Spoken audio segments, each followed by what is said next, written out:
They told you your destiny is already written, that every move you make, every choice you take has already been recorded, that nothing in your life is really up to you. If that is true, then why try? Why pray? Why struggle? Why even care? But what if that is not the whole truth?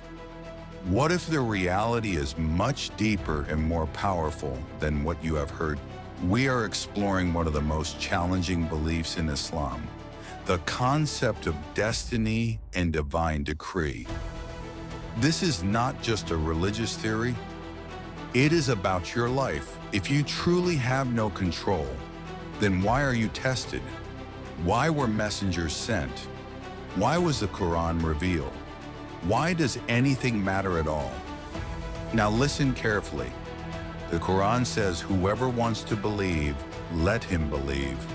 And whoever wants to disbelieve, let him disbelieve. That means you have a choice. You are responsible for your path. Yes, Allah knows what you will choose. But knowledge is not force.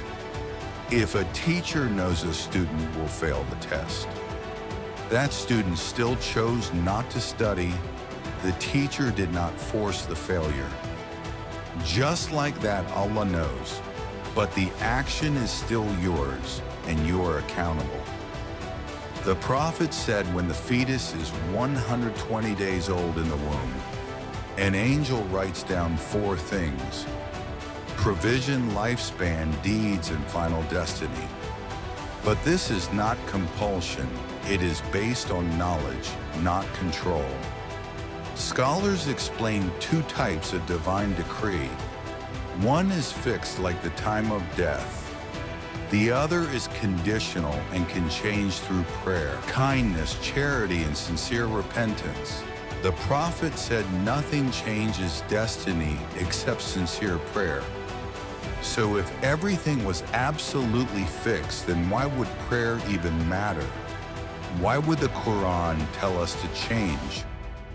Another verse says Allah does not change the condition of a people until they change what is within themselves. That means real change starts with you. Some people use destiny as an excuse. They say, this is my fate. I cannot do anything.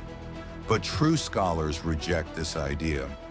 Ibn Taymiyyah said, if destiny was a valid excuse for sin, then judgment would be meaningless. There would be no justice, no heaven, no hell. You are responsible for your actions. You are not a robot.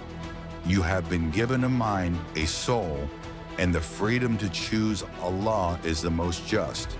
And justice means you are free to choose. And then you will be held accountable for that choice. Now be honest, do you use fate as an excuse to avoid responsibility? Or do you really believe Allah gave you the power to shape your life? It is time to stop hiding behind false beliefs. It is time to reclaim your power. Because the truth is clear. Your destiny is written in the knowledge of Allah. But its shape comes from your choices, and you still have the power to change your path. So will you be a prisoner of your excuses, or will you rise and become the writer of your story? The choice is yours. Subscribe, because here you will face